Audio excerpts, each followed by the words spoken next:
Haleluya, shalom teman-teman, selamat sore, Tuhan menyertai dan memberkati kita semua. Dan sebelum sama-sama kita bertukar pikiran nanti mengenai topik ini, saya mengajak kita sama-sama menyimak satu video berikut ini dan semoga ini menjadi satu informasi ya terkait dengan banyaknya persepsi ataupun opini di kalangan masyarakat terkait dengan apa yang dialami oleh Brigadir Joshua ini. Karena itu kita dengarkan sama-sama terlebih dahulu cuplikan video berikut ini.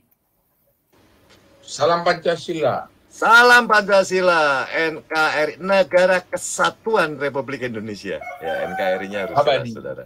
Abadi. Ya, silakan Pak. Ya. Jadi ini sebenarnya selama mereka tidak memunculkan suatu logika yang benar, maka ini akan semakin liar. Dan kita juga berhak mengevaluasi karena ini masalah nyawa. Dan masalah juga ke depan martabat negara ini. Amin. Mau dibawa kemana? Jadi ini ada, mungkin saya nggak bisa, bukan seorang lawyer yang harus begini, tapi saya sedikit berlogika lah ya kemarin. Ya, yang mungkin nyambung juga dengan sama lawyernya masalah pisau itu. Tapi yang jelasnya ini juga ada saya mengevaluasi juga. Mereka ke Magelang dalam rangka apa? Dalam rangka yaitu mau mendaftarkan anaknya sekolah di Taruna. Ya. Taruna Magelang. Nah, yang jadi masalah, berapa mobil mereka yang berangkat itu? Ya, kita belum tahu. Nah, kapan mereka nyampenya di Magelang? Ini juga belum tahu, misteri. Semua sepihak masih mereka. Jadi selama masih belum ada yang logis, akan kita sorot terus pakai logika kita. Oke?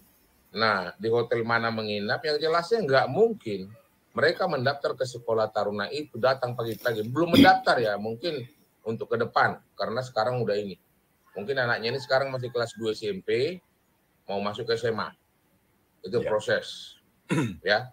Karena saya juga punya niat mau masukkan anak saya kuliah di sana, sekolah SMA di sana. Memang itu sekolah katakanlah unggulan. harus yang berkualitas semua lah ya, berkualitas semuanya. Dulu itu gratis, sekarang udah berbiaya. Yang buka itu dulu adalah kalau nggak salah Soeharto itu buka itu kalau nggak salah. Nah jadi informasi yang saya dapat. Jam 10 berada, jam 10 mendiang menelepon sampai masih ada WA sama orang tua. Ya. Ya jam 10 kita evaluasi dia. Nah, saya mau pulang. Nanti ini nggak usah dihubungin dulu. Nah jam 10 ke ini. Setelah itu dalam perjalanan sampai jam 17 kalau memang kita evaluasi Magelang ke Jakarta, walaupun mereka katakanlah pakai forader, perjalanannya itu 6 jam ya. 6 jam. Sekarang sudah tahu ya. Nah teman-teman, itu videonya ya, cuplikannya teman-teman nanti fullnya bisa menyimak langsung di Pak Hendro Firleso. Tetapi yang mau saya sampaikan adalah ini hanya salah satu opini ataupun kemudian reaksi ataupun respon dari kalangan masyarakat terkait dengan ramainya dan viralnya pembahasan tentang meninggalnya Brigadir Joshua ini. Jadi kemudian banyak masyarakat seperti yang sudah kita simak sama-sama, ya kemudian punya pendapat sendiri, punya pertanyaan sendiri dengan apa yang sudah terjadi sebagaimana teman-teman semua sudah ketahui. Nah, tidak hanya itu teman-teman kalian, beberapa saat yang lalu sebelum saya membuat konten ini, saya dapati satu berita katanya ya ada 2 jenderal yang kemudian sudah dicopot ya. Di sini seperti yang ada di layar kalian semua kelihatan ya. Di sini tuliskan bahwa 2 jenderal dicopot. CCTV ya, penembakan Brigadir J ada di tangan mantan Dirkrimun Polda Sumut. Lalu kemudian juga ada satu judul berita lagi di sini beberapa jam yang lalu ini, buntut kasus Brigadir J, 2 jenderal dan 1 Kapolres dicopot. Polri ini merupakan suatu keharusan. Nah, jadi tegas ya teman-teman. Jadi memang ini ramai sekali sudah ada katanya 2 jenderal yang dicopot ya. Nah, kita lihat gambar-gambar yang kemudian beredar atau ramai di media sosial ini. Nah, ini dia seperti yang ada di layar kalian semua.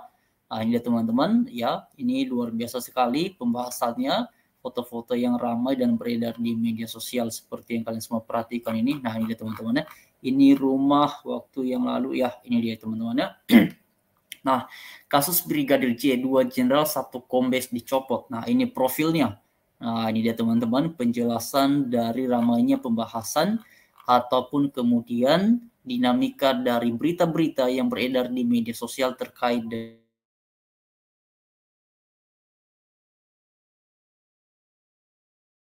di balik dari semuanya ini bagaimana kita belum lihat teman-teman, kita nggak tahu ataupun saya secara pribadi nggak tahu ini nantinya seperti apa akan terungkapnya, tetapi yang pasti kalau teman-teman ingat penjelasan dari Pak Kamarudin Simanjuntak yang sudah disampaikan oleh beliau beberapa waktu yang lalu, ya beliau memang menyuarakan agar pada akhirnya ini diungkap dengan seterang-terangnya, dan beliau teman-teman kalau tidak salah sudah mendatangi Barreskrim ya, dan menyampaikan laporan terkait dengan adanya dugaan ya pembunuhan berencana terhadap Joshua ini ya, Brigadir Joshua ini. Itu sudah ramai sekali pemberitanya. Coba saya share dulu teman-teman ya. Ini dia Kamarudin Simanjuntak, ini dia ya. Coba kita lihat teman-teman. Coba kita lihat di sini ya. Ini memang pemberita di media sosial. Teman-teman bisa melihatnya, lihat nanti ini supaya jelas ya informasi-informasinya. Nah, ada di layar kalian semua. Ini dia penjelasan. Nah, yakin Brigadir Nopriansah ya. Oke, lalu teman-teman ini dia. Oke, sebentar teman-teman ya. Kita lihat dulu di sini ada pemberitaan yang beberapa waktu yang lalu ini, bahkan sudah ada videonya sih sebenarnya ya, mengenai apa namanya teman-teman, Pak Kamarudin menjelaskan bahwa ada dugaan ya dugaan ini dia teman. Nah, seperti yang Anda lihat semua ini kelihatannya ini jelas sekali. Ini dia pengacara Brigadir J Kamarudin Simanjuntak resmi melaporkan dugaan ya pembunuhan berencana. Jadi jelas di sini teman-teman ya. Jadi pemberitaannya memang sudah ramai sekali, dan sebelum masuk ke pemberitaan ini sebenarnya Pak Kamarudin ini sudah menyampaikannya di Pak Firleso itu ketika beliau hadir sebagai salah satu narasumber. Beliau juga menyampaikan pemikiran ataupun tanggapannya, dan akhirnya mereka sudah laporkan teman-teman. Jadi kita harapkan semuanya akan berjalan dengan lancar ya, semoga semua pada akhirnya terungkap seterang-terangnya, supaya pada akhirnya kebenaranlah yang nyata dan keluarga yang mengharapkan ada keadilan di balik dari semuanya ini, mereka bisa mendapatkannya. Itu yang kita harapkan. Jadi terus dukung dalam doa supaya semakin jelas ini arahnya kemana dan kebenaran di balik dari semuanya ini bagaimana. Dan puji Tuhan juga Pak Jokowi sudah memberikan ya respon ataupun atensi terhadap hal yang seperti ini. Bahkan Pak Mahfud MD juga sudah berkomentar. Jadi ya semuanya teman-teman, sudah banyak pihak yang memang pada akhirnya bersuara menyampaikan pendapat ataupun harapan agar semuanya diungkap dengan sebaik dan sebenar-benarnya. Jadi apa yang bisa kita lakukan sebagai sama warga negara dalam hal yang seperti ini?